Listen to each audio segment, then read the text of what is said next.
Hasta la Edad Media, la humanidad vivía en pequeñas aldeas, pequeños agrupamientos, es decir, una casa acá, una casa allá.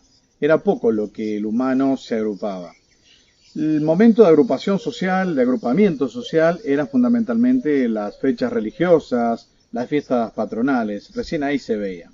Pero las aldeas nunca eran numerosas, por lo tanto se conocían las estirpes, es decir, los vecinos, por más humildes que fueran, todos eran hijos de, hermano de, padre de, y esto era una forma de control social también. Pero ese control social que nosotros veíamos en la época de las aldeas, que llega bastante avanzada a la Edad Media y llegamos prácticamente casi al siglo XVII, fue cambiando y fue cambiando a raíz de que, primer punto, se fue globalizando el tema del comercio. Empezó a haber zonas burguesas, los burgos, donde a través de un puerto exportador empezaba a transitar mucha gente. En los burgos, en las zonas portuarias, se empezó a ver lo que ya era el génesis de las futuras grandes urbes, de las grandes ciudades. Intercambio de personas que iban, que venían, mercaderes, y eso fue generando choques de culturas, intercambio de culturas. Pero todavía estamos en una etapa muy larvaria, estamos en una etapa muy mínima, una etapa en la cual todavía no la podemos llegar a considerar como la etapa del urbanismo. Ocurrió que hubo un cambio tecnológico, sí, muy importante. Ese cambio tecnológico fue la revolución industrial. La revolución industrial forzó a que las personas de las pequeñas aldeas, como su trabajo campesino o su trabajo artesanal ya no tenía mucho efecto, no le quedó otra característica o posibilidad de subsistencia que ir a donde estaban las fábricas. Alrededor de las fábricas, las personas, sin derechos laborales ninguna, tenían que formar fila para trabajar, por lo tanto salían de un turno que a veces superaban las 12, las 14, las 16 horas, salían y volvían a formar fila y dormían en la fila. Cuando un trabajador no aguantaba más, se le pagaba las horas, salía por una puerta y la otra puerta abría y decía pasa uno. Por eso volvían a formar fila. Los trabajadores estaban alrededor de las fábricas durante días.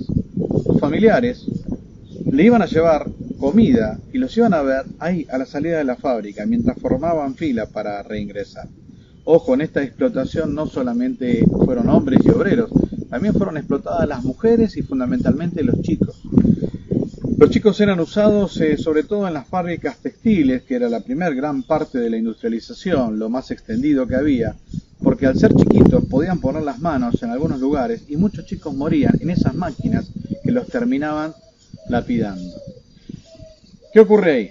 Esas masas empiezan a vivir juntos en unas ciudades y ahí todo cambió. La industrialización juntó a las personas, muchas de ellas desconocidas, muchas de ellas con circunstancias de subsistencia mínima, con problemas, con explotación.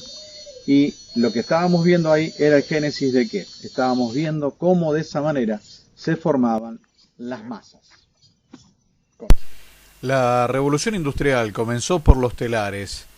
Y los telares fueron aquellos espacios de construcción textil desde donde la tecnología empezó a potenciarse. Por supuesto que esto había empezado a generar el tema de las fábricas que agrupaban a las personas en sus cercanías, en los puertos, que era una forma fácil de exportar la producción.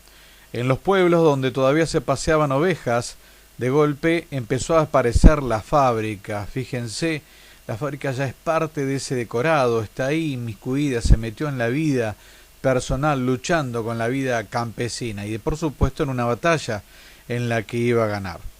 Una batalla en la cual siguió creciendo y potenciándose con la llegada del automóvil, un automóvil que acercó distancias, un automóvil que empezó a transportar a las personas de un lado hacia otro.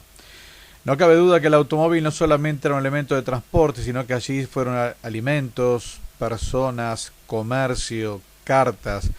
El automóvil comenzó a ser una de las grandes formas de achicar el mundo, un mundo que era cada vez más pequeño.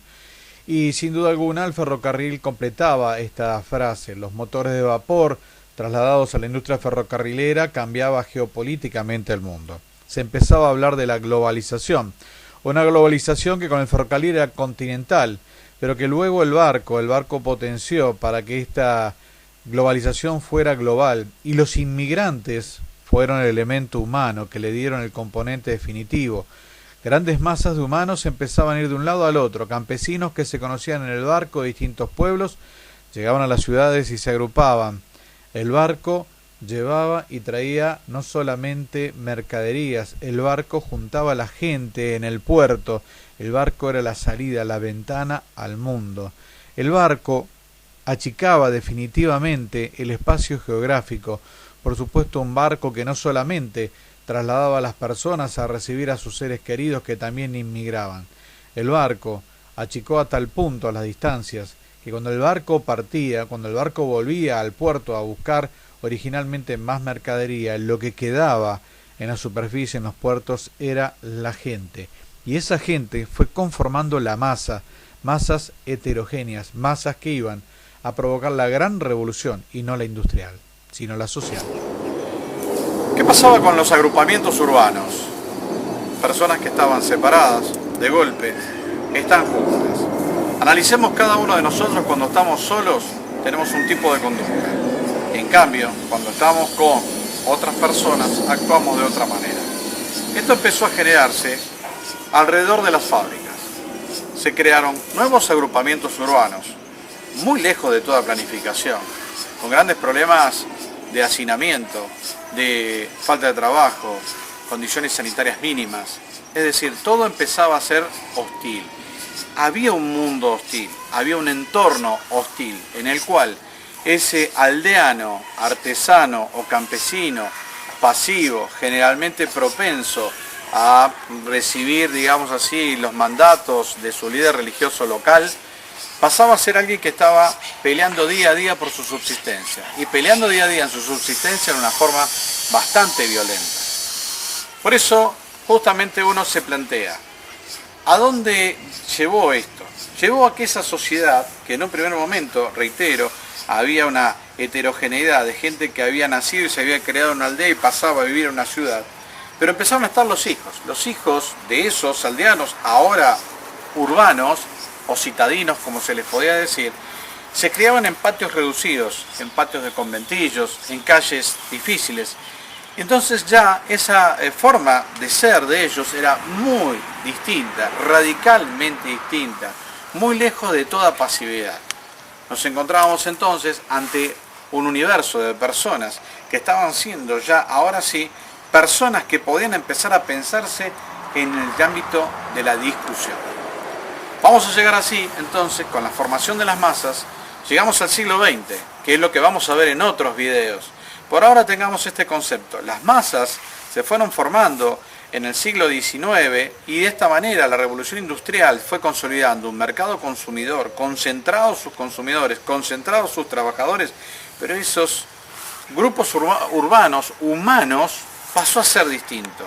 Estaba hecho el caldo de cultivo necesario para que se empezara a discutir por qué vivimos de esa manera. Reitero, como para cerrar este video, uno solo tiene una conducta, un reclamo y una observación de la realidad.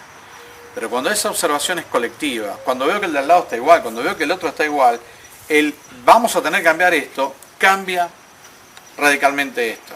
Bueno, hay una canción de Joan Manuel Serrat que el siervo le dice, señor, hay una persona en la puerta y primero es uno, dos y cada vez llegan más hasta que termina diciéndole, señor, me voy. ¿Por qué? Porque la masa va superando esos controles que hasta allí tenían. Y llegamos a la masa del siglo XX, donde es masa más medios de comunicación. Por eso lo vamos a desarrollar en otro video de este curso online. Chao.